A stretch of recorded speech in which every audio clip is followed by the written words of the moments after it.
প্রিয় ছাত্রছাত্রী, ভালো আছো নিশ্চয়। তো আমরা আগের দিন 4 নম্বর অধ্যায় অ্যাসিড ক্ষার লবণ এই চ্যাপ্টারটা পড়ছিলাম এবং এই টপিকটা পড়ছিলাম। তো এখানে আমরা নির্দেশক পর্যন্ত পড়েছিলাম। এখন আমরা আমাদের বলেছিলাম আমি যে 3টে গুরুত্বপূর্ণ অ্যাসিড, হাইড্রোক্লোরিক, সালফিউরিক এবং নাইট্রিক অ্যাসিড, এই 3টে গুরুত্বপূর্ণ অ্যাসিড যে আছে এগুলোরই আমরা বিভিন্ন প্রপার্টিগুলো, বিশেষ করে রাসায়নিক ধর্মগুলোই আমরা জানার চেষ্টা করব।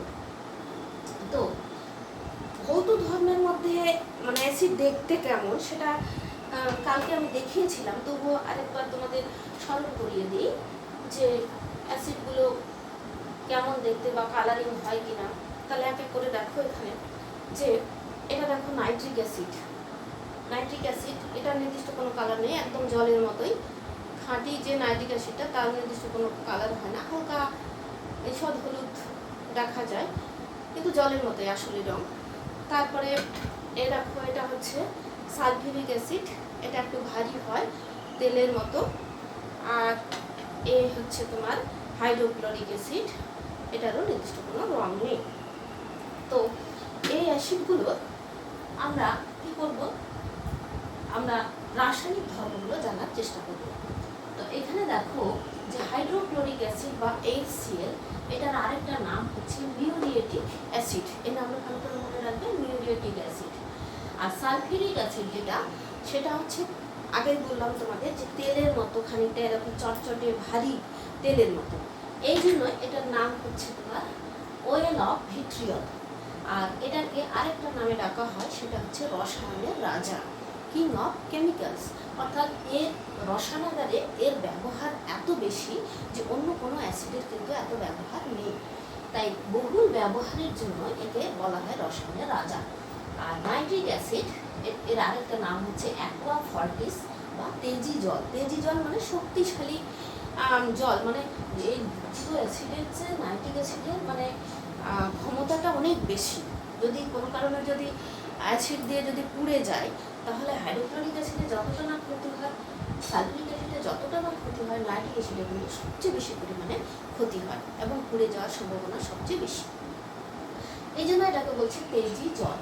এবার দেখো আমরা যে প্রথম যে রাসায়নিক ধর্মটা করবো সেটা হচ্ছে ধাতুর সঙ্গে বিক্রিয়া। তো ধাতুর সঙ্গে বিক্রিয়া করতে গেলে আমাদের একটু জানতে হবে ধাতুর সক্রিয়তা শ্রেণী। ধাতুর সক্রিয়তা শ্রেণীটা এখানে দেখো যে এখানে একটা এঁকে রেখেছি আমি, যে সক্রিয়তা শ্রেণী, ধাতুর সক্রিয়তা শ্রেণীতে এখানে রয়েছে হাইড্রোজেন। হাইড্রোজেনের উপরে যে সমস্ত ধাতুগুলো রয়েছে, potassium, calcium, sodium, magnesium, aluminium, zinc, iron, tin, lead. আর এখানে রয়েছে হাইড্রোজেন। এর নিচে যে ধাতুগুলো রয়েছে সেগুলো হচ্ছে তোমার কপার, Cu কপার,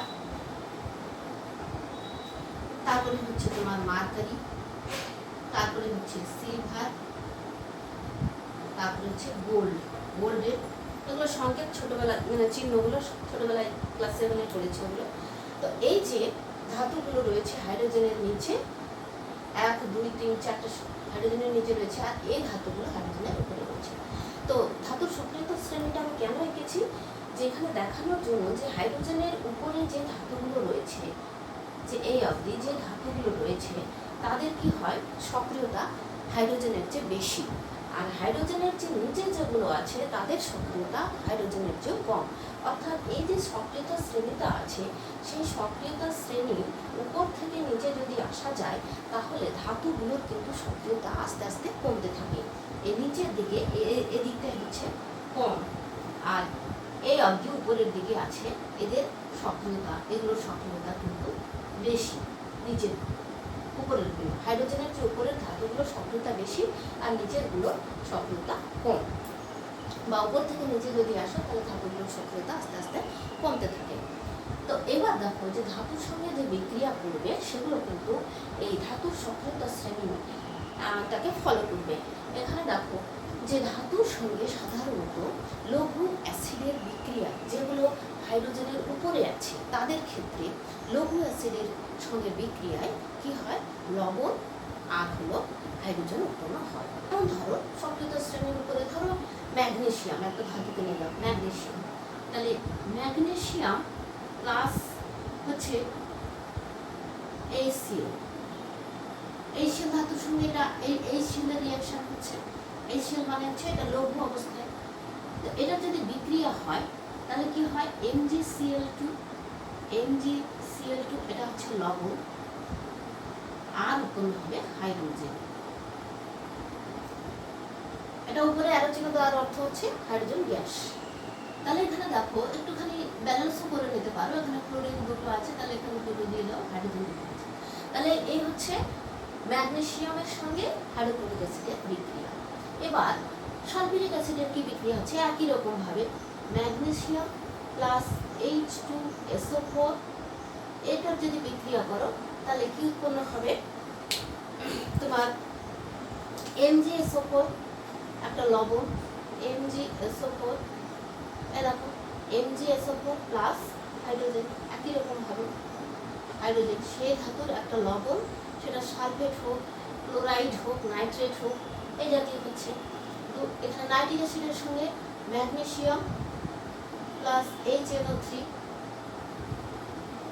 এর বিক্রিয়া তৈরি হচ্ছে কি MgNO3 NO3 প্লাস হাইড্রোজেন।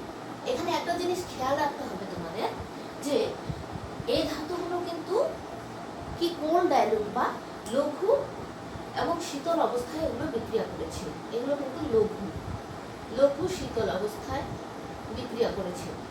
এক্ষেত্রেও কিন্তু যে নাইট্রিক অ্যাসিডের সঙ্গে ম্যাগনেসিয়ামের যে বিক্রিয়া হলো সেটাও কিন্তু কোল্ড ডাইলুট অবস্থাতেও বিক্রিয়া করেছে। নাইট্রিক অ্যাসিড থাকবে লঘু আর শীতল অবস্থায়। তো এইখানে দেখা যাচ্ছে যে এই দুটো অ্যাসিড যেভাবে বিক্রিয়া করছে, নাইট্রিক অ্যাসিড কিন্তু অন্যান্য ধাতুর মতো কিন্তু বিক্রিয়া করছে না। নাইট্রিক অ্যাসিড হচ্ছে তীব্র জারক অ্যাসিড, সেই জন্য কি হয়, এটা সবসময় কিন্তু হাইড্রোজেন উৎপন্ন করে না। বিশেষ কন্ডিশনে কি করে, এই ধাতুগুলোর সঙ্গে কিন্তু নাইট্রিক অ্যাসিড বিক্রিয়া করে কিন্তু হাইড্রোজেন উৎপন্ন করে না। এটা ম্যাগনেসিয়ামের সঙ্গে বিক্রিয়া করে হাইড্রোজেন উৎপন্ন করেছে অতি শীতল অবস্থাতে এবং লঘু নাইট্রিক অ্যাসিড দিয়ে। কিন্তু অন্যান্য ধাতুর সঙ্গে যদি বিক্রিয়া করে তাহলে তার বিভিন্ন কন্ডিশন লাগে, কখনো ঘন অবস্থায়, কখনো 1:1 ডাইলুট অবস্থায়, কখনো বা ভেপার অবস্থাতে, নানা রকম কন্ডিশনে কিন্তু নাইট্রিক অ্যাসিডটা বিক্রিয়া করে। এবং যে হাইড্রোজেন উৎপন্ন করে সেই হাইড্রোজেনটা কিন্তু কি হয়, যে হাইড্রোজেনটা গ্যাসীয় অবস্থায় না থেকে, যেহেতু নাইট্রিক অ্যাসিড জারক অ্যাসিড, সেই জারক অ্যাসিডের সঙ্গে বিক্রিয়া করে এই হাইড্রোজেনটা কি হয়, জলে পরিণত হয়। সেই জন্যই কিন্তু নাইট্রিক অ্যাসিড ধাতুগুলোর সঙ্গে বিক্রিয়া করে হাইড্রোজেন উৎপন্ন করে না সচরাচর। বিশেষ ক্ষেত্রে এই ক্ষেত্রে কিন্তু হাইড্রোজেন উৎপন্ন করেছে, কিন্তু অন্যান্য ক্ষেত্রে এই হাইড্রোজেনটা অক্সিজেনের সঙ্গে যুক্ত হয়ে জলে পরিণত হয়।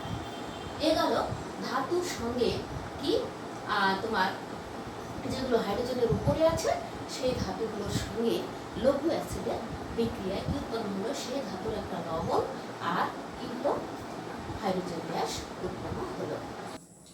তাহলে আমরা কি দেখলাম, যে ধাতু সক্রিয়তা শ্রেণীর উপরে যেগুলো ছিল সেগুলো এখানে কি হয়েছে, সেই ধাতুগুলো লঘু অ্যাসিডের সঙ্গে বিক্রিয়া করে হাইড্রোজেন উৎপন্ন করেছে। এগুলো কি হচ্ছে, লঘু অবস্থায়। তো এখানে কেন রিপ্লেস করলো, হাইড্রোজেনটাকে কেন বের করলো, সেটা দেখো যে হাইড্রোজেনের উপরে যে ধাতুগুলো আছে তারা কি হচ্ছে, বেশি সক্রিয় হওয়ার জন্য কি হচ্ছে, কম সক্রিয় হাইড্রোজেনকে ঠেলে বের করে দিল, ঠেলে বের করে দিয়েছে এবং সেই জায়গায় হাইড্রোজেন মানে রিপ্লেস হলো। তাহলে এখানে দেখো হাইড্রোজেনকে বের করে দিল আর নিজে ম্যাগনেসিয়ামটা বসে দিল, এখানে ঠিক একই রকম ঘটনাগুলো ঘটেছে। তো এই গেল ধাতুর সক্রিয়তা শ্রেণীর উপরের বিক্রিয়াগুলো। এবার ধাতুর হাইড্রোজেনের নিচে যে ধাতুগুলো রয়েছে তাদের সঙ্গে তোমার এই অ্যাসিডগুলোর বিক্রিয়া কিভাবে হয়। তো যেহেতু ধাতুগুলো হাইড্রোজেনের নিচে আছে সেই জন্য এগুলো কম সক্রিয়, সেই জন্য কি হয়, কম সক্রিয় হওয়ার জন্য এরা কিন্তু অ্যাসিডের সঙ্গে কিন্তু স্বাভাবিক অবস্থায় বিক্রিয়া করে না। সেই অ্যাসিডটাকে উষ্ণ এবং গাঢ় অবস্থায় নিলে তবে এখানে বিক্রিয়া হয়। তো দেখো একটা ধাতু আমি নিচ্ছি তামা, তামার সঙ্গে তোমার হাইড্রোক্লোরিক অ্যাসিড বিক্রিয়া করছে কি অবস্থায় সেটা দেখো, যে তামা মানে হচ্ছে Cu কপার, এর সঙ্গে হাইড্রোক্লোরিক অ্যাসিডের বিক্রিয়া হচ্ছে। তো হাইড্রোক্লোরিক অ্যাসিড বিক্রিয়া হচ্ছে, কিন্তু এমনি এমনি হচ্ছে না, এটা বায়ুর উপস্থিতিতে বিক্রিয়াটা হচ্ছে, বায়ুর উপস্থিতিতে হচ্ছে। এবং কি অবস্থায়? এই হাইড্রোক্লোরিক অ্যাসিডটাকে নিতে হবে উষ্ণ এবং কি হট কনসেন্ট্রেট, অর্থাৎ উষ্ণ ও গাঢ় অবস্থায়। উষ্ণ গাঢ় অ্যাসিড যদি নাও তাহলে কি উৎপন্ন হবে? কি উৎপন্ন হবে? কিউ plus cupric chloride, CuCl2 plus CuCl2 plus H2O। এক্ষেত্রে যেরকম হাইড্রোজেন উৎপন্ন হচ্ছিল, এখানে কিন্তু হাইড্রোজেন উৎপন্ন হচ্ছে না। তো এখানে যদি পারো তাহলে ব্যালেন্সটা করলে ভালো হয়, তাহলে এখানে তোমরা সমান চিহ্ন দিয়েও লিখতে পারো। তাহলে আমরা একটু ব্যালেন্স করি। এখানে যদি দুটো কপার নেই, এখানে যদি 4টে HCl নেই, তাহলে এর অর্ধেক জল উৎপন্ন হবে 2, এখানে দুটো কপার, এখানে দুটো 2 করে দিলে তাহলে এই বিক্রিয়াটা ব্যালেন্স হয়ে গেল। তো এখানে তোমার হাইড্রোক্লোরিক অ্যাসিডের সঙ্গে কপারের বিক্রিয়া হলো উষ্ণ এবং গাঢ় অবস্থায়, কিউপ্রিক ক্লোরাইড প্লাস অক্সিজেন উৎপন্ন হলো ইন প্রেজেন্স অফ অক্সিজেন, অক্সিজেনের উপস্থিতিতে হলো বিক্রিয়াটা। এবার লঘু এবার হচ্ছে সালফিউরিক অ্যাসিডের সঙ্গে কপারের কি বিক্রিয়া হচ্ছে? একই রকম ভাবে কি হচ্ছে? কপার প্লাস H2SO4, H2SO4 যদি দেওয়া হয় তাহলে কি হবে? CuSO4 plus SO2 plus H2O উৎপন্ন হবে। তো এখানে কি উৎপন্ন হলো? একটুখানি যদি আমরা ব্যালেন্স দেখি, তো প্রথমে আমরা হাইড্রোজেনটা মিলে 2, অক্সিজেন 4, অক্সিজেনের মিল নেয়, তাহলে দেখো এখানে আমি যদি এখানে 2 দিই, তাহলে 2 দিলে পরে এখানেও 2 দিচ্ছে, 2 গুণ 4, সালফার মিলে গেল। এবার হয়ে গেছে মনে হচ্ছে CuSO4, SO2 আর 2H2। আচ্ছা, এখানে দেখো যে গ্যাসটা উৎপন্ন হলো, SO2 হচ্ছে সালফার ডাইঅক্সাইড গ্যাস। এটা কিরকম? পোড়া বারুদের মতো, পোড়া বারুদের গন্ধযুক্ত, পোড়া বারুদের গন্ধযুক্ত গ্যাস, পোড়া বারুদের গন্ধযুক্ত গ্যাস হলো SO2। তো এখানে তোমার পোড়া বারুদের গন্ধযুক্ত গ্যাস উৎপন্ন হলো। তো এটাও অনেক সময় থাকে যে মানে কপার ধাতুর উপর গাঢ় সে সালফিউরিক অ্যাসিড ঢালা হলো, কি ঘটে? বা যে পোড়া বারুদের মতো গন্ধযুক্ত যে গ্যাসটা উৎপন্ন হলো, সেই গ্যাসটা আসলে কি? তাহলে এই বিক্রিয়াটা তোমরা প্র্যাকটিস করলে বুঝতে পারবে যে এটা আসলে সালফার ডাইঅক্সাইড। এবার নাইট্রিক অ্যাসিডের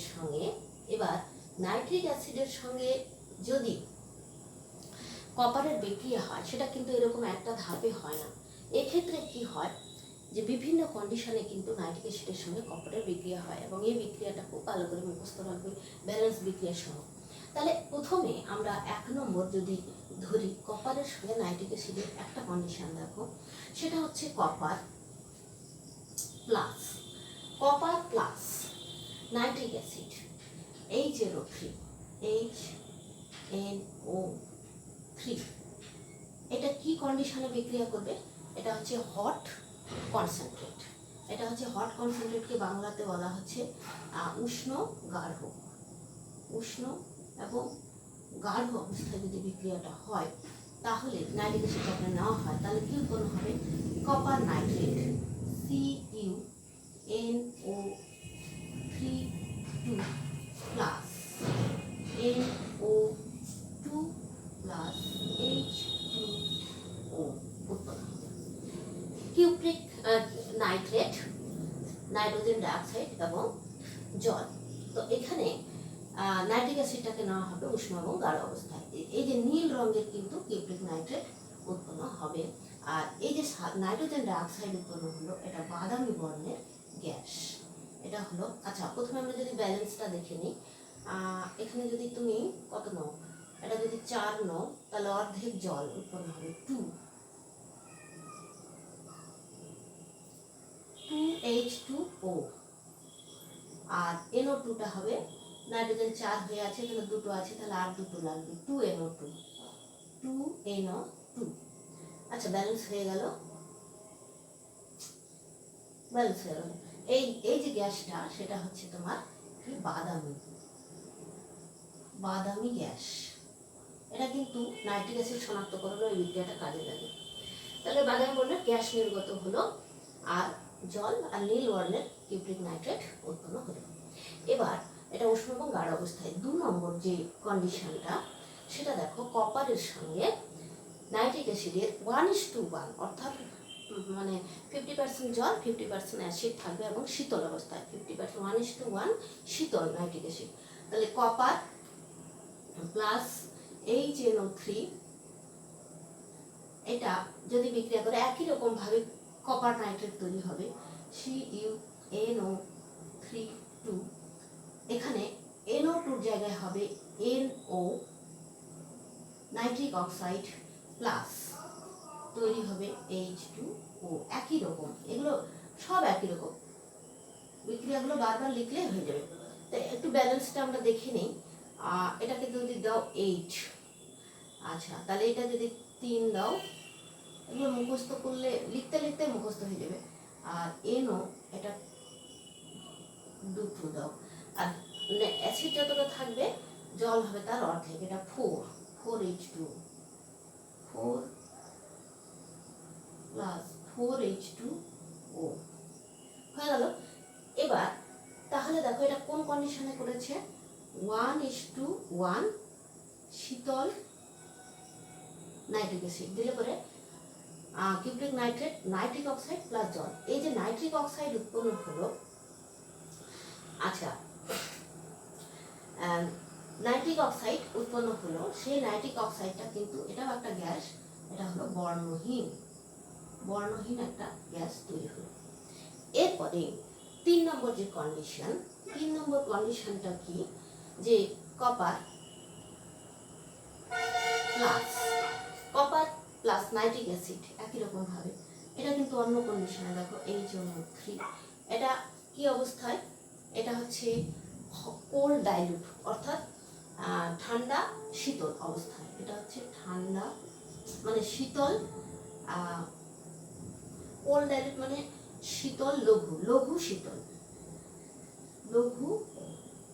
শীতল যদি করো একই রকম ভাবে CuNO3 এখানে কিন্তু অন্য একটা গ্যাস তৈরি হবে N2O লাফিং গ্যাস, যেটাকে বলা হয় নাইট্রাস অক্সাইড লাফিং গ্যাস প্লাস H2O তৈরি হবে। তো এইখানে দেখো এটার একটু ব্যালেন্সটা করি, আর 10 12 30 N2O 4 N2O 5H2O, হ্যাঁ এই যে নাইট্রাস অক্সাইড তৈরি হলো। তো এই নাইট্রাস অক্সাইড এটাকে বলা হচ্ছে কি, একে বলা হচ্ছে তোমার, লিখি কোথায়, N2O একে বলা হচ্ছে লাফিং গ্যাস।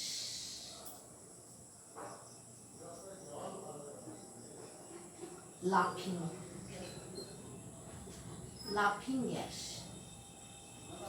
গ্যাস কেন বলছে, যে এই গ্যাসটা যদি আমাদের নাকে আসে তাহলে কিন্তু হাসি পায়, সেই জন্য এটাকে লাফিং গ্যাস বলছে।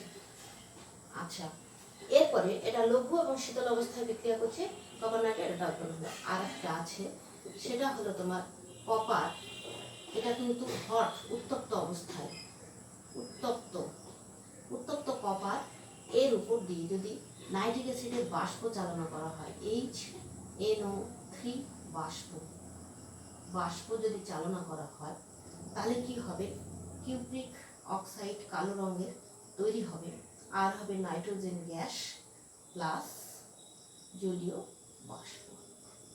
তাহলে এটাকে একটু ব্যালেন্স করো, এখানে দিচ্ছি 5, এটাতে যদি দাও 2, এখানেও 5টা দিলে এটাও 5, আর এটা মনে হয় যে হাইড্রোজেন বোধহয় মিলে গেছে, হাইড্রোজেন 2 ঠিকই আছে, হ্যাঁ অক্সিজেন হচ্ছে 3 × 6 আর 3 × 6 আর এখানে 5 আর 6, এটা H2O। এখানে নাইট্রোজেন গ্যাস, এটা বর্ণহীন গ্যাস তৈরি হলো। তাহলে এই যে 4টে কন্ডিশনটা ভালো করে মনে রাখতে হবে, যে একটা জিনিস এখানে দেখো কপার নাইট্রেট, এখানেও কপার নাইট্রেট, এখানেও কপার নাইট্রেট উৎপন্ন হলো, এই 3টে একই রকম আছে, মাঝখানে শুধু 3টে গ্যাস তৈরি হচ্ছে, এখানে NO2 NO আর N2O, এখানে বাদামি বর্ণের গ্যাস, এটা বর্ণহীন NO আর বর্ণহীন লাফিং গ্যাস N2O, আর প্রতি ক্ষেত্রে জল উৎপন্ন হচ্ছে। মানে ফার্স্ট আর লাস্টের জিনিসটা একই থাকছে, শুধু মাঝের যে বিভিন্ন যে নাইট্রোজেনের যে বিভিন্ন অক্সাইড বা গ্যাসগুলো আছে সেগুলো শুধু চেঞ্জ হচ্ছে। আর বিক্রিয়াগুলো লিখতে লিখতে প্র্যাকটিস হয়ে যাবে। আর উত্তপ্ত অবস্থায় যদি কপারের মধ্য দিয়ে যদি নাইট্রিক অ্যাসিডের বাষ্প যদি চালনা করা যায়, তাহলে কালো রঙের কিউপ্রিক অক্সাইড উৎপন্ন হচ্ছে, নাইট্রোজেন গ্যাস এবং অক্সিজেন উৎপন্ন হচ্ছে। এই বিক্রিয়াটা প্রমাণ করছে যে নাইট্রিক অ্যাসিডের মধ্যে নাইট্রোজেন আছে। আচ্ছা, এই গেল কপারের সঙ্গে নাইট্রিক অ্যাসিডের বিক্রিয়া। আরেকটা প্রশ্ন থাকে যে উত্তপ্ত ঝামা পাথরের উপর দিয়ে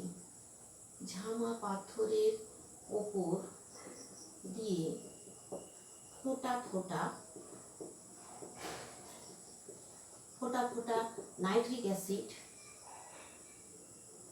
দেওয়া হলো কি ঘটে বিক্রিয়া সহ লেখো। এরকম দেয় মাঝে মাঝে। তাহলে উত্তপ্ত ঝামা পাথরের উপর দিয়ে যখন দেবে তখন কি ঘটনা ঘটবে? তখন সেখানে কি হয়, নাইট্রিক অ্যাসিড ভেঙে গিয়ে কি হয়, HNO3, এটা ভেঙে গিয়ে নাইট্রোজেন ডাইঅক্সাইড ও অক্সিজেন প্লাস H2O এরকম, এগুলো সব গ্যাসীয় অবস্থায় থাকে। Nitrogen dioxide gas, oxygen gas, জলীয় বাষ্প গ্যাসীয় অবস্থায়, এই তিনটি মানে অংশে বিভক্ত হয়ে যায়। তাহলে এখানে একটু যদি ব্যালেন্স করি, তাহলে যদি 4 দিই, তাহলে এখানে দিচ্ছি 2। তাহলে এই ঝামা পাথরের উপর দিয়ে যদি চালনা করা হয়, তাহলে এরকম মানে নাইট্রিক অ্যাসিড বিশ্লিষ্ট হয়ে নাইট্রোজেন ডাইঅক্সাইড, বাদামি বর্ণের গ্যাস, বর্ণহীন অক্সিজেন এবং জলীয় বাষ্পে বিশ্লিষ্ট হয়। এবার দেখো যে প্রথমে আমরা তাহলে কি দেখলাম, ধাতুর সঙ্গে। এবার দেখো ক্ষারের সঙ্গে বিক্রিয়া। তো আমরা জানি অ্যাসিড ক্ষারের সঙ্গে বিক্রিয়ায় লবণ ও জল উৎপন্ন করে। তো যে কোনো অ্যাসিড, এটা হচ্ছে হাইড্রোক্লোরিক অ্যাসিড, যেমন হাইড্রোক্লোরিক অ্যাসিড HCl প্লাস ক্ষার, এনে ওই যে কোনো একটা ক্ষার নিলাম, ক্ষার এর সঙ্গে বিক্রিয়া করে একটা লবণ উৎপন্ন হয়। সেখানে দেখো NaCl প্লাস H2O, লবণ ও জল উৎপন্ন হয়, NaCl প্লাস H2O। তাহলে ক্ষারের সঙ্গে বিক্রিয়া হলো। এবার এটা আমরা জেনারেলি লিখতে পারি অ্যাসিড প্লাস ক্ষার ইকুয়াল টু লবণ প্লাস জল। এটা যখন আমরা প্রশমন বিক্রিয়া করব তখনই জানতে পারবো।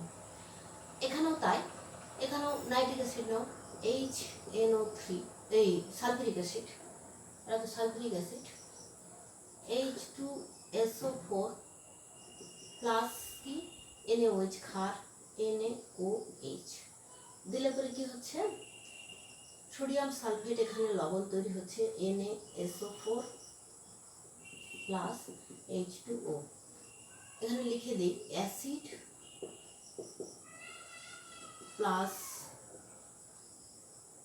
ক্ষার মিলে তৈরি হয় লবণ প্লাস জল। এটা জেনারেল রিয়াকশন। তাহলে অ্যাসিড আর ক্ষার মিলে হলো লবণ প্লাস জল। এবার দেখো নাইট্রিক অ্যাসিডের ক্ষেত্রেও একই রকম বিক্রিয়া হবে, HNO3 অ্যাসিড প্লাস ক্ষার NaOH মিলে এখানে সোডিয়াম নাইট্রেট লবণ হবে। এখানে নাইট্রেট আয়নটা আর সোডিয়াম এখানে, তাহলে NaNO3 প্লাস H2O হয়ে গেল। তাহলে কি হলো, ক্ষারের সঙ্গে বিক্রিয়া, ক্ষারের সঙ্গে বিক্রিয়াতে কি করছে, লবণ ও জল উৎপন্ন করছে। এবার 3 নম্বর যে বিক্রিয়াটা অ্যাসিডগুলো, সেটা হচ্ছে কার্বনেট ও বাইকার্বনেটের সঙ্গে বিক্রিয়া। যে কোনো কার্বনেট বা বাইকার্বনেটের সঙ্গে যে বিক্রিয়াটা হচ্ছে সেটাতে কি উৎপন্ন হয়, যে কোনো কার্বনেট বা বাইকার্বনেটের সঙ্গে যখন অ্যাসিডের বিক্রিয়া হয়, সেখানে লবণ ও জল ছাড়াও কিন্তু কার্বন ডাইঅক্সাইড উৎপন্ন হয়। তাহলে এখানে দেখো অ্যাসিড নেবে, প্রথমে অ্যাসিড প্লাস কার্বনেট নিচ্ছি, কার্বনেট আগে নিচ্ছি। ধরো সোডিয়াম কার্বনেট একটা মানে ক্ষার সোডিয়াম কার্বনেটের সঙ্গে বিক্রিয়া করছে, তাহলে উৎপন্ন হবে লবণ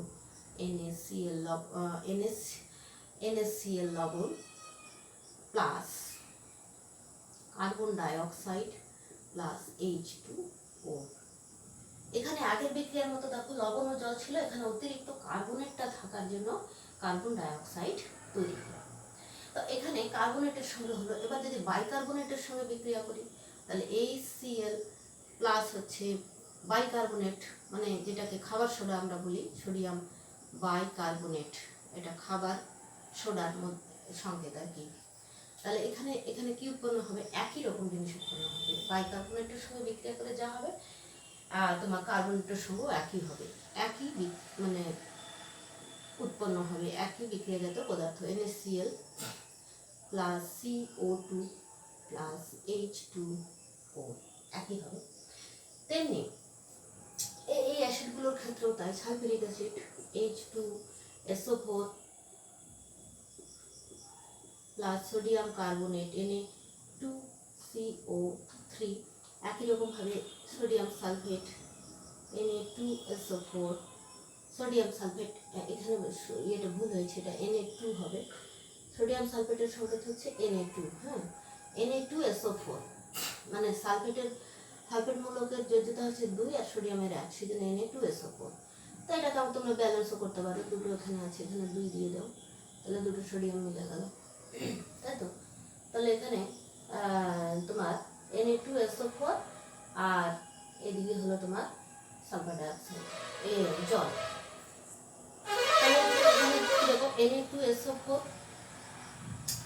Na2SO4 তৈরি হবে, আর কি উৎপন্ন হবে?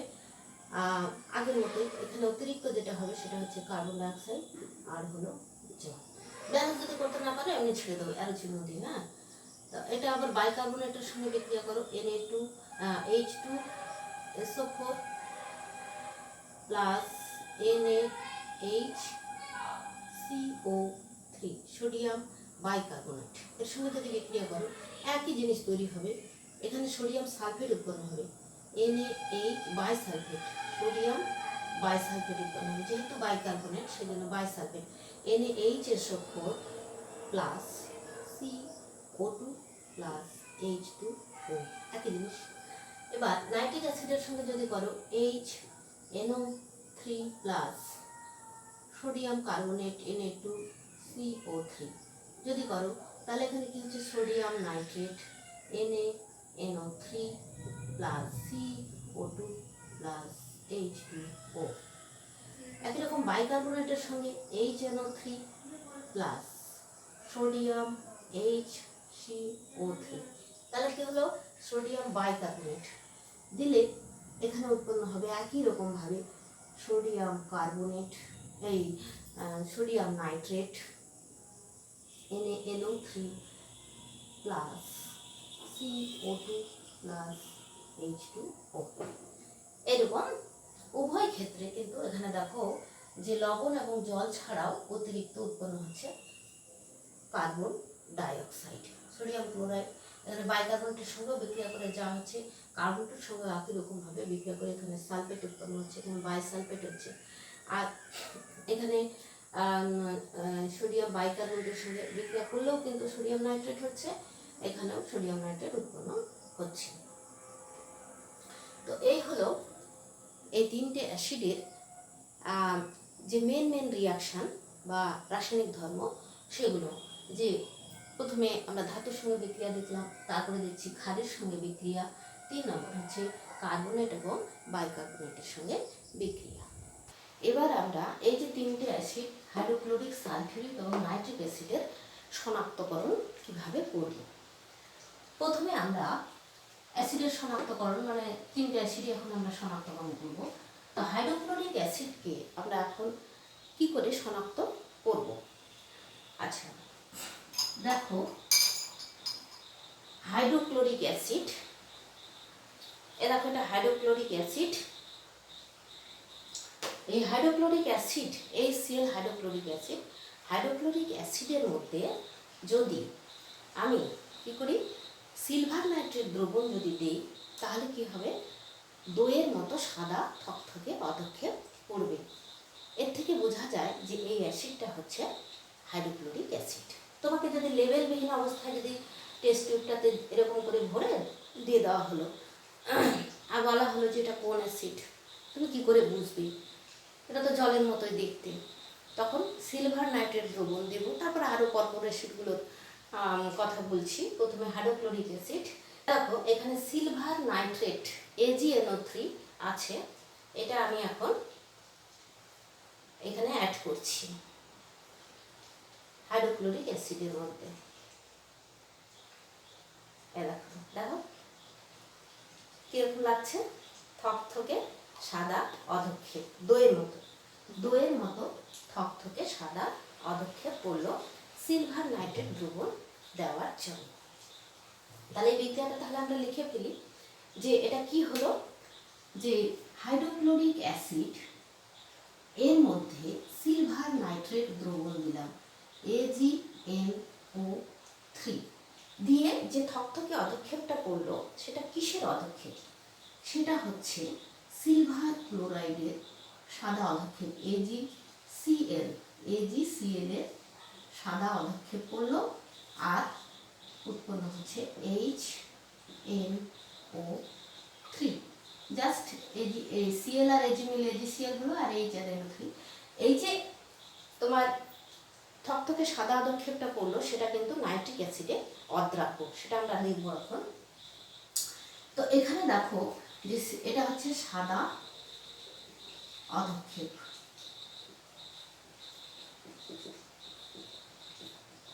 দইয়ের মতো সাদা অধক্ষেপ পড়লো। এটা বলছে নাইট্রিক অ্যাসিডে অদ্রাব্য। তাহলে আমরা নাইট্রিক অ্যাসিড একটু যোগ করি। দেখো এখানে নাইট্রিক অ্যাসিড আছে, এটাতে যোগ করছি, দেখি অদ্রাব্য হয় কি দ্রবীভূতই থাকে, কিছুই হচ্ছে না। দেখো নাইট্রিক অ্যাসিডে অদ্রাব্য মানে যা ছিল তাই থাকবে। আর যদি দ্রবীভূত হয়ে যেত নাইট্রিক অ্যাসিডে, তাহলে সলিউশনটা মানে দ্রবণটা ক্লিয়ার হয়ে যেত। তাহলে নাইট্রিক অ্যাসিডে এই যে অধক্ষেপটা করলো সেটা কিন্তু অদ্রাব্য। তাহলে আমরা জানলাম যে সিলভার নাইট্রেট দ্রবণ হাইড্রোক্লোরিক অ্যাসিড এই দুটোকে যদি যুক্ত করা হয় তাহলে দইয়ের মতো সাদা অধক্ষেপ পড়লো, এটা কিন্তু নাইট্রিক অ্যাসিডে অদ্রাব্য। এবার অ্যামোনিয়াম হাইড্রোক্সাইডে যদি সিলভার ক্লোরাইড যে অধক্ষেপটা আছে সেটাকে অ্যামোনিয়াম হাইড্রোক্সাইড দিয়ে যদি দ্রবীভূত করা হয় তাহলে কিন্তু পুরোপুরি কিন্তু এই তোমার সাদা ভাবটা চলে গিয়ে ক্লিয়ার সলিউশন তৈরি হবে। যেহেতু আমার কাছে এই মুহূর্তে অ্যামোনিয়াম হাইড্রোক্সাইড নেই, ওই জন্য আমি দেখাতে পারছি না তোমাদের। তবু বিক্রিয়াটা যেটা হয় সেটা জেনে রাখো, যে এই যে AgCl তৈরি হলো, এই AgCl এর মধ্যে যদি তুমি অ্যামোনিয়াম হাইড্রোক্সাইড NH4OH যদি যোগ করো তাহলে কি হবে, এটা এক্সেস দিতে হবে, অতিরিক্ত চালক যখন থেকে না তোমাকে অধক্ষেপটা দ্রবীভূত হচ্ছে তখন থেকে ঢেলে যেতে হবে অ্যামোনিয়াম হাইড্রোক্সাইড। তাহলে কি হবে, সিলভার এমিন কমপ্লেক্স তৈরি হবে এবং একটা ক্লিয়ার সলিউশন তৈরি হবে। তাহলে সিলভার এমিন কমপ্লেক্সটার সংকেতটা কি হবে, AgNH3 একটা জটিল যৌগ তৈরি হবে প্লাস H2O। এখানে 2 দিয়ে ব্যালেন্স করো তাহলে হয়ে যাবে। এই যে সিলভার এমিন একটা জটিল যৌগ তৈরি হয়, জটিল যৌগ যেটা কিনা কি হয়, এটা দ্রাব্য, অ্যামোনিয়াম হাইড্রোক্সাইডে দ্রাব্য একটা জটিল যৌগ তৈরি হয়, NH4OH দ্রাব্য তৈরি হয়, এই বিক্রিয়াটা ঘটে। এবার দেখো আমরা তাহলে হাইড্রোক্লোরিক অ্যাসিড আমরা শনাক্তকরণের বিক্রিয়াটা লিখে ফেললাম এবং আমরা জানলাম যে কোন রিয়েজেন্ট লাগে হাইড্রোক্লোরিক অ্যাসিড শনাক্তকরণে। এবার দেখো, এবার এই টেস্ট টিউবে আমি নিয়েছি কি সালফিউরিক অ্যাসিড H2SO4, এর মধ্যে যদি আমি বেরিয়াম ক্লোরাইড যদি দিই, দেখো লেখা আছে, দেখো barium chloride BaCl2, barium chloride যদি সালফিউরিক অ্যাসিডের মধ্যে দেওয়া হয় তাহলে এখানেও দেখবে সাদা অধক্ষেপ পড়বে, কিন্তু দইয়ের মতো আগের সিলভার ক্লোরাইডের মতো না, এটা একটু ঘোলাটে সাদা অধক্ষেপ পড়বে। দেখো তাহলে তোমরা দেখো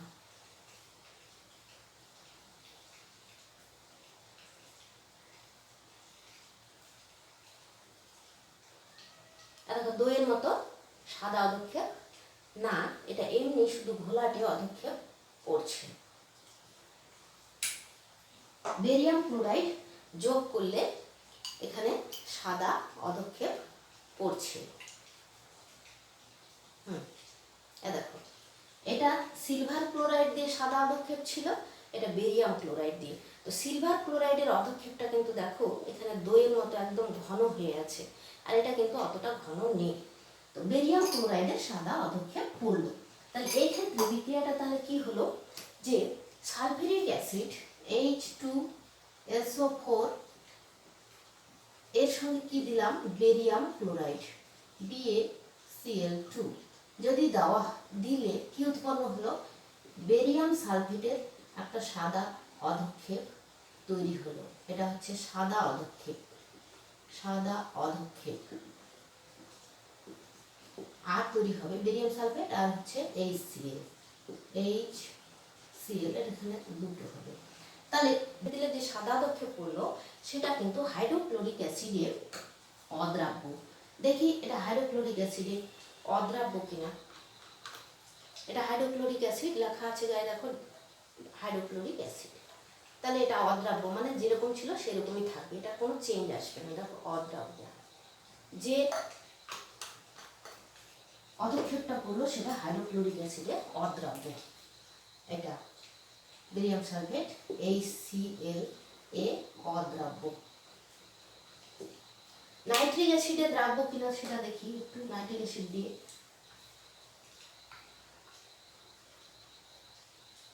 তাহলে HClNO3 কোনোটাতে দ্রাব্য নয়। তাহলে HCl আর HNO3 এগুলোতে অদ্রাব্য, সেই জন্য বিক্রিয়াটা এইভাবে হলো। তাহলে আমরা দুটো অ্যাসিডকে কিভাবে শনাক্তকরণ করব, যদি পরীক্ষণীয় দ্রবণ যদি দিয়ে দেয় জলের মতো, যে কোনটা হাইড্রোক্লোরিক অ্যাসিড কোনটা সালফিউরিক অ্যাসিড, কি করে চিনবে? তো সালফিউরিক অ্যাসিডের মধ্যে দেবে বেরিয়াম সালফেট, বেরিয়াম সালফেট দিয়ে যদি সাদা অধক্ষেপ আসে তাহলে বুঝবে সেটা সালফিউরিক অ্যাসিড। আর যদি সিলভার নাইট্রেট দিয়ে যদি সাদা অধক্ষেপ আসে তাহলে সেটা বুঝবে হাইড্রোক্লোরিক অ্যাসিড। এখানে আমি দিয়েছিলাম তামার তার, আর দিয়েছি দেখো নাইট্রিক অ্যাসিড। এই দেখো এখানে লেখা আছে নাইট্রিক অ্যাসিড। এখন এবং এখান থেকে একটা কিন্তু গ্যাস বেরোচ্ছে অলরেডি, তোমরা দেখতে পাচ্ছ কিনা? আমি কিন্তু দেখতে পাচ্ছি যে তোমার মুখ থেকে একটা ব্রাউন কালারের একটা গ্যাস বেরোচ্ছে, এবং টেস্ট টিউবের উপর দিকটায় কিন্তু দেখো ব্রাউন ব্রাউন কালার হয়ে গেছে। এটাকে যদি হিট দেওয়া হয় তাহলে আরো ভালো করে বুঝতে পারবে। এটাকে গরম করলাম, গরম করার ফলে দেখো বাদামি বর্ণের ধোঁয়া বেরোচ্ছে, এবং গোটা টেস্ট টিউবের গা বেয়ে কিন্তু দেখো বাদামি বাদামি হয়ে গেছে, এবং এখান থেকে বাদামি বর্ণের বাষ্প দেখো বেরোচ্ছে। আর সলিউশনটা মানে অ্যাসিড সলিউশনটার রং কিন্তু নীল হয়ে গেছে। তাহলে আমরা প্রথমে তোমাদের যে ইয়েটা করালাম, যে নাইট্রিক অ্যাসিডের সঙ্গে হট কনসেন্ট্রেট বা ঘন এবং উত্তপ্ত অবস্থায় কপারের যে বিক্রিয়া, সেখানে আমরা কি দেখেছিলাম, কপার নাইট্রেট আর নাইট্রোজেন ডাইঅক্সাইড প্লাস জল উৎপন্ন হয়েছিল। তাহলে দেখো কপার নাইট্রেট, এটা নিচের দিকে দেখো নীল হয়ে গেছে, আর উপরে বাদামি বর্ণের গ্যাস বেরোচ্ছে। তাহলে এটা নাইট্রিক অ্যাসিড শনাক্তকরণের একটা পরীক্ষা। আচ্ছা, তোমাদের যে আমি তখন দেখালাম যে কপার কুচি দিয়ে ঘন নাইট্রিক অ্যাসিড দিয়ে যদি এটাকে গরম করা হয় তাহলে এখান থেকে বাদামি বর্ণের ধোঁয়া উৎপন্ন হলো। তাহলে এটা হচ্ছে নাইট্রিক অ্যাসিড শনাক্তকরণের একটা পরীক্ষা পরীক্ষা। তো এখানে তাহলে আমরা যে বিক্রিয়াটা হলো সেটা কি হলো, নিয়েছিলাম আমি কপার কুচি, এই বিক্রিয়াটা একবার লিখেওছি, প্লাস নাইট্রিক অ্যাসিড HNO3, এটা কিন্তু ঘন, এটা হচ্ছে ঘন নাইট্রিক অ্যাসিড নিয়েছি। নিয়ে এটাকে কি করা হলো, গরম করা হলো, হিট দেওয়া হলো।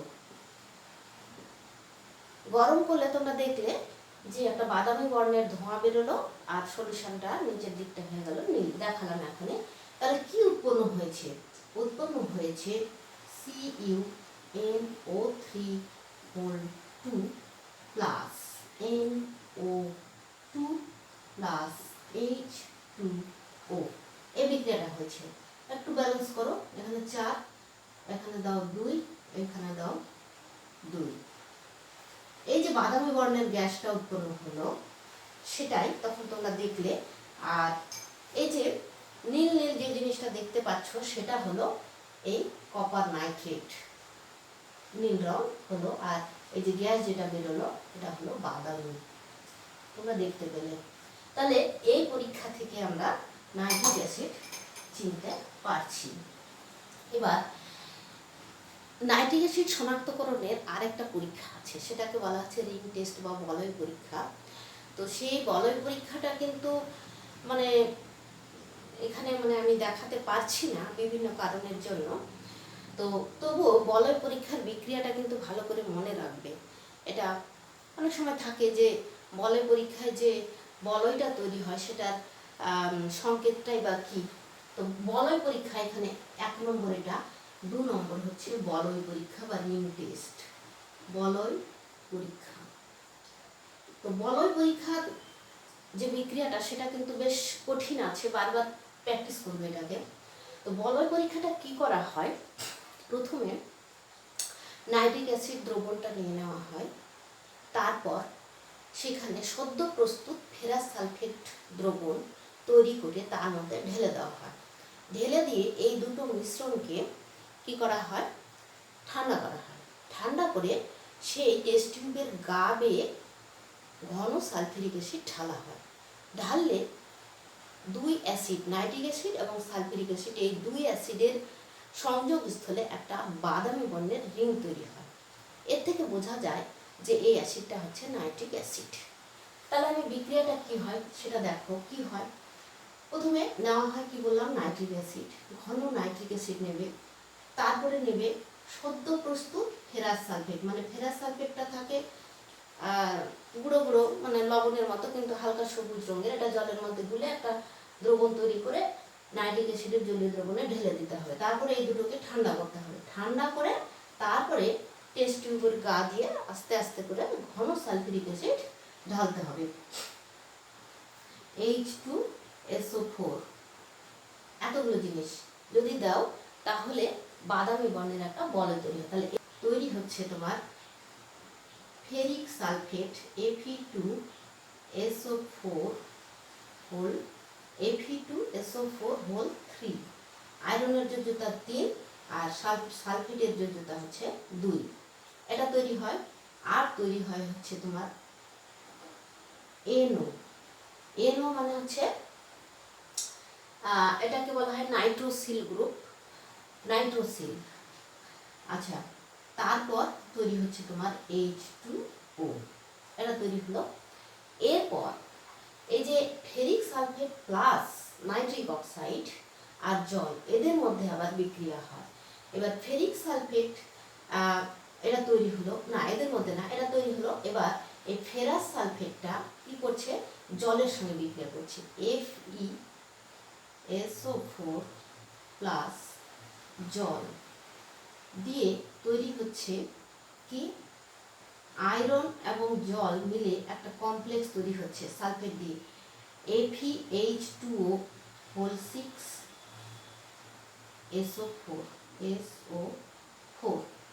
আয়রন, এটার নাম হচ্ছে হেক্সা অ্যাকো আয়রন সালফেট, এটা একটা জটিল যৌগ তৈরি হচ্ছে। এরপর দেখো এই যে H2O হোল 6, এই যে যৌগটা তৈরি হয়েছে এটার সঙ্গে এবার এই NOটা যুক্ত হবে, NO যুক্ত হয়ে কি তৈরি হচ্ছে, এটাই হচ্ছে বাদামি বর্ণের যে রিং তৈরি হয় সেই তোমার যৌগটা, সেটা কি FeH2O5NO SO4 প্লাস H2O, এটা তৈরি হয়। এগুলো তো ব্যালেন্স আছে, তোমরা একটু দেখে নিও বইয়ে। তাহলে কি হচ্ছে, ঘন নাইট্রিক অ্যাসিড, ঘন সালফিউরিক অ্যাসিড আর সদ্য প্রস্তুত ফেরাস সালফেট দ্রবণকে মিশিয়ে দিলে প্রথম স্টেপে যেটা তৈরি হচ্ছে সেটা হচ্ছে ferric sulphate, nitric oxide plus হচ্ছে তোমার জল। এবার ফেরাস সালফেটের সঙ্গে এই জল এর বিক্রিয়া করে FeH2O হোল 6SO4 একটা জটিল যৌগ তৈরি হলো। এই জটিল যৌগের সঙ্গে এই নাইট্রোসিল যে গ্রুপটা আছে সেটা কিন্তু যুক্ত হলো। যুক্ত হয়ে এখানে তোমরা উচ্চ ক্লাসে এগুলো জানতে পারবে, এগুলোকে লিগেন্ড বলা হয়, নাইট্রোসিল। তাহলে এখানে 6টা, এখানে 5টা হয়ে গেল, নাইট্রোসিল গ্রুপ হয়ে গেল SO4। এইটাই হচ্ছে বাদামি বর্ণের যে রিং তৈরি হয় তার ফর্মুলা, বাদামি রিং, বাদামি বলয়, এটার জন্য তৈরি হচ্ছে। তাহলে বাদামি বলয় তৈরি হলো, সেটার সংকেতটা মনে রাখবে Fe2O5NO SO4, বুঝলে? তাহলে এই হচ্ছে 3টে অ্যাসিডের শনাক্তকারী টেস্ট। আচ্ছা, এবার আমরা কতগুলো জিনিস জানার চেষ্টা করব। ধূমায়মান নাইট্রিক অ্যাসিড, ধূমায়মান নাইট্রিক অ্যাসিড, ধূমায়মান নাইট্রিক অ্যাসিড কাকে বলে? ধূমায়মান মানে বোঝা যাচ্ছে যেটা ধোঁয়া উঠতে থাকবে, অর্থাৎ নাইট্রিক অ্যাসিডের মধ্যে, ঘন নাইট্রিক অ্যাসিডের মধ্যে যদি নাইট্রোজেন ডাইঅক্সাইড মিশ্রিত থাকে অল্প পরিমাণে, তখন সেই নাইট্রিক অ্যাসিডটা দেখতে কি হয়, একটু হালকা হলুদ বর্ণের হয়। তো এই অ্যাসিড, এটা এই নাইট্রিক অ্যাসিডের মধ্যে নাইট্রোজেন ডাইঅক্সাইডের যে মিশ্রণ, এটাকে বলা হচ্ছে ধূমায়মান নাইট্রিক অ্যাসিড। এটা কিন্তু তীব্র জারক, আর এটা থেকে সবসময় একটা ধোঁয়া উঠতে থাকে। তো এটা কী করে তৈরি করা হয়, যে ঘন নাইট্রিক অ্যাসিডকে স্টার্চ দিয়ে পাতিত করলে এই ধূমায়মান নাইট্রিক অ্যাসিড তৈরি হয়। তা ধূমায়মান নাইট্রিক অ্যাসিডের মেন উপাদানগুলো যেটা আছে, সেটা মোটামুটি 98% নাইট্রিক অ্যাসিড থাকে ঘন, আর থাকে NO2, এই দুটো। আর নাইট্রোজেনের অন্যান্য অক্সাইডগুলো খুব সামান্য পরিমাণে থাকে, আর এই দুটোর মিশ্রণে তৈরি হয় ধূমায়মান নাইট্রিক অ্যাসিড। এটা তীব্র জারক। তারপরে আরেকটা জিনিস আমরা পড়বো, সেটা হচ্ছে অম্লরাজ বা অ্যাকুয়ারিজিয়া, অম্লরাজ বা যেটাকে বলা হয় অ্যাকুয়ারিজিয়া, অ্যাকুয়ারিজিয়া, অম্লরাজ বা অ্যাকুয়ারিজিয়া কাকে বলে? 3 আয়তন গাঢ় হাইড্রোক্লোরিক অ্যাসিড এবং 1 আয়তন গাঢ় নাইট্রিক অ্যাসিডের মিশ্রণকে বলা হচ্ছে অম্লরাজ বা অ্যাকুয়ারিজিয়া। এটা কিন্তু আরও মানে পাওয়ারফুল হয়, যার জন্য কি হয়, সোনা, প্লাটিনাম, এই সমস্ত ধাতুগুলো কিন্তু এই অ্যাকুয়ারিজিয়াতে গলে যায়। তো ব্যাপারটা কি বললাম, 3:1, অর্থাৎ 3:1-এ কি নেওয়া হয়, HCl আর হচ্ছে HNO3, এই দুটোকে মিশালে যে মিশ্রণটা পাবো তাকে বলা হয় অম্লরাজ বা অ্যাকুয়ারিজিয়া। তো এখানে বিক্রিয়াটা কি হয়, যে সোনা বা প্লাটিনাম এই ধাতুগুলোও গলে যায়। তাহলে ব্যাপারটা দেখো, যে 3 আয়তন HCl আর হচ্ছে 1 আয়তন HNO3, এই 3টে যুক্ত হয়ে কি তৈরি হয়, নাইট্রোসিল ক্লোরাইড NOCl প্লাস জায়মান ক্লোরিন তৈরি হয়, আর হলো H2O। তো এখানে যদি একটু ব্যালেন্স করার চেষ্টা করি আমরা, ক্লোরিন হচ্ছে 3টে আছে, ব্যালেন্স যদি করতে পারো করবে, না করতে পারলে করবে না। আচ্ছা, তাহলে 3 আর এতে 4টা হাইড্রোজেন আছে, তাহলে এখানে 2 দিয়ে দাও। তাহলে এই যে জায়মান ক্লোরিন তৈরি হলো, জায়মান অবস্থায় আছে বা পারমাণবিক অবস্থায় আছে, সেই জন্য এটা কিন্তু পাওয়ারফুল হয়। এই মিশ্রণের মধ্যে সোনা বা প্লাটিনাম দিলে সেই জন্য গলে যায়। আরেকটা জিনিস খেয়াল রাখো, যে ঘন সালফিউরিক অ্যাসিডের মধ্যে যদি চিনি দিয়ে দাও, তাহলে সেই চিনির রঙটা কিন্তু কালো হয়ে যায়। তো সেই বিক্রিয়াটা ভালো করে পড়বে, যে চিনির সঙ্গে চিনি, আচ্ছা চিনির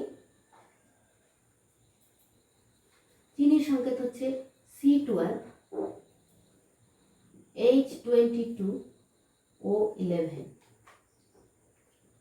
চিনি। এর মধ্যে যদি গাঢ় সালফিউরিক অ্যাসিড দিয়ে দাও, তাহলে কি হবে, চিনির রং কালো হয়ে যায়। কেন কালো হয় সেটা দেখো, বিক্রিয়াটা দেখো, এখানে 12টা কার্বন কণা এই চিনি থেকে বেরিয়ে যায়। 12টা কার্বন কণা বেরিয়ে যায়, C12, এটা 12 হবে, C12H22, C12H22O11 হচ্ছে চিনি, এটা হচ্ছে চিনির সংকেত।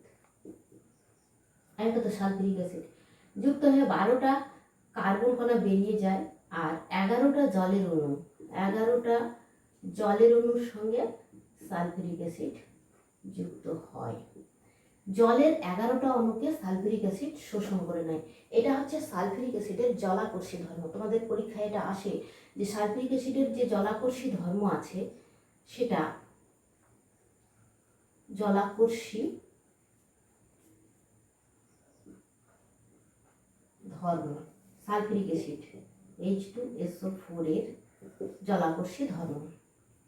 মানে চিনির মধ্যে যে জলীয় অংশ আছে সেই জলীয় অংশটাকে টেনে বের করে নেয় আর কার্বনকে আলাদা করে দেয়, সেই জন্য এটা চিনির রংটা হয়ে যায় কালো। আচ্ছা, আমরা যে দেখলাম যে চিনির সঙ্গে সালফিউরিক অ্যাসিড দিলে পরে চিনিটা কালো হয়ে যায়, সেটা আমি তোমাদের দেখাচ্ছি। এ দেখো চিনি, চিনি দেখতে পাচ্ছ, এই যে সাদা রঙের চিনি। তো এর মধ্যে এ দেখো ঘন সালফিউরিক অ্যাসিড, ঘনটা দিতে হবে কিন্তু লঘু দিলে হবে না। ঘন সালফিউরিক অ্যাসিড দিলে কিছুক্ষণ ওয়েট করলে দেখা যাবে যে চিনির রংটা কালো হয়ে গেছে। দেখো চিনির মধ্যে অ্যাসিড দিয়ে দিলাম, এখন কিছুক্ষণ ওয়েট করি।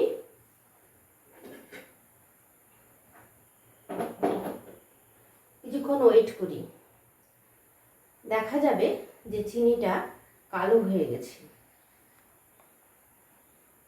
কিছুক্ষণ ওয়েট করতে হবে। হ্যাঁ, এই দেখো আস্তে আস্তে কিন্তু কালো হচ্ছে। এ দেখো, এ দেখো কালো হয়ে গেছে, দেখা যাচ্ছে, দেখা যাচ্ছে চিনির রং। চিনিটা দেখতে পাচ্ছ, এ দেখো চিনি কিন্তু কালো হয়ে গেছে। এই যে বিক্রিয়াটাতে আমি লিখলাম চিনিতে সালফিউরিক অ্যাসিড দিয়ে দিলে পরে চিনির রং কালো হচ্ছে। এটা আমি এখন দেখো যে চিনি থেকে কার্বন কণাটা বেরিয়ে যাচ্ছে আর জলের অণুটা শোষণ করে নিচ্ছে কে, তোমার সালফিউরিক অ্যাসিড। এটা সালফিউরিক অ্যাসিডের জলাকর্ষী ধর্ম। তাহলে H2SO4 এর এটা জলাকর্ষী ধর্ম, মানে জলকে টেনে নিচ্ছে। বুঝলে, বোঝা যাচ্ছে? এবার আমরা তোমার এই যে 3টে অ্যাসিড আমরা পড়লাম, সেই অ্যাসিডগুলোর একটু ব্যবহারগুলো আমরা জেনে নেব। তো ব্যবহারগুলো তোমরা একটু বইয়ের মধ্যে পড়ে নেবে, বইয়ের মধ্যেই কিন্তু সব আছে, তবু আমি একটুখানি বলে দিচ্ছি হালকাভাবে যে HCl এর ব্যবহার, HCl এর ব্যবহার, অ্যাসিড মানে সব অ্যাসিডগুলোর HCl এর কী কী কাজে ব্যবহার করা হয়? তড়িৎ লেপন হিসেবে ব্যবহার করা হয়। এই ধরো চামচ, লোহার চামচের উপর কোনো কিছুর প্রলেপ দিচ্ছ, স্টিলের প্রলেপ বা সে লোহার জিনিসের উপর জিঙ্কের প্রলেপ দিচ্ছ, এক্ষেত্রে কিন্তু তড়িৎ বিশ্লেষ্য হিসেবে কিন্তু হাইড্রোক্লোরিক অ্যাসিডকে ব্যবহার করা হয় তড়িৎ লেপনের কাজে। তাছাড়া তোমার হাইড্রোক্লোরিক অ্যাসিড রং ওষুধ শিল্পে ব্যবহার করা হয়। অম্লরাজ প্রস্তুতিতে এখনই আমরা দেখলাম 3 আয়তন হাইড্রোক্লোরিক অ্যাসিড নেওয়া হচ্ছে অম্লরাজ তৈরিতে। তারপরে ক্লোরিন প্রস্তুতিতে ব্যবহার করা হয়, আর ল্যাবে বিকারক হিসেবে ব্যবহার করা হয়। এরকম প্রচুর হাইড্রোক্লোরিক অ্যাসিডের ব্যবহার আছে। আবার H2SO4 এর কি কি ব্যবহার আছে? একই রকম, এটাকে তো আমরা জানো যে এটাকে বলা হয় রসায়নের রাজা, অর্থাৎ রসায়নাগারে এটার এত ব্যবহার আছে যে এটাকে বলা হচ্ছে রসায়নের রাজা। সব অ্যাসিডের মধ্যে সালফিউরিক অ্যাসিড কিন্তু সবচেয়ে বেশি পরিমাণে ব্যবহৃত হয়। তো এখানে সালফিউরিক অ্যাসিড কি কাজে ব্যবহার করা হয়? এখানে দেখো অ্যামোনিয়াম সালফেট সার তৈরির কাজে, অ্যামোনিয়াম NH4SO4 এটা সার, অ্যামোনিয়াম সালফেট সার। তারপরে তোমার সুপার ফসফেট তৈরিতে লাগে, ফিটকিরি তৈরিতে লাগে। তারপরে সালফিউরিক অ্যাসিড, যে গাড়ির যে ব্যাটারি আছে না, যে ব্যাটারিতেও কিন্তু এই সালফিউরিক অ্যাসিড ব্যবহার করা হয়। তারপরে হচ্ছে তোমার এটা নাইট্রোগ্লিসারিন, তারপরে টিএনটি ট্রাই নাইট্রোটলুইন, নাইট্রোগ্লিসারিন, এই যেগুলো বিস্ফোরক মানে বোমা তৈরিতে এগুলোকে ব্যবহার করা হয় সালফিউরিক অ্যাসিডকে। এরকম অনেক সালফিউরিক অ্যাসিডের ব্যবহার আছে। তারপরে দেখো নাইট্রিক অ্যাসিডের ব্যবহার। নাইট্রিক অ্যাসিডের কী কী ব্যবহার আছে? নাইট্রিক অ্যাসিড একই রকমভাবে অম্লরাজ তৈরিতে ব্যবহার করা হয়। তারপরে নাইট্রিক অ্যাসিডের অ্যামোনিয়াম নাইট্রেট জাতীয় সার তৈরিতে অ্যামোনিয়াম নাইট্রেট সার তৈরিতে ব্যবহার করা হয়। তারপরে অ্যামোনিয়াম নাইট্রেট জাতীয় সার তৈরিতে ব্যবহৃত হয়। আর তো বললাম অম্লরাজ তৈরিতে, আবার নাইট্রিক অ্যাসিড এটাও কিন্তু বিস্ফোরক। ডিনামাইট তৈরিতেও কিন্তু ব্যবহার করা হয়। ডিনামাইট এটাও একটা বিস্ফোরক। ডিনামাইট, টিএনটি এটা তৈরিতেও লাগে নাইট্রিক অ্যাসিড। তারপরে রেয়ন সিল্ক, কৃত্রিম রেয়ন সিল্ক, সেলুলোজ এগুলো তৈরিতে নাইট্রিক অ্যাসিডকে ব্যবহার করা হয়। তো এরকম বহু ব্যবহার আছে নাইট্রিক অ্যাসিড, যেগুলো বই এক ঝলক করে নিও তাহলে হয়ে যাবে। তো আজ তাহলে এই পর্যন্তই থাক। এরপরে আমরা ক্ষার নিয়ে আলোচনা করব। তাহলে ভালো থেকো। আজ তাহলে আসি।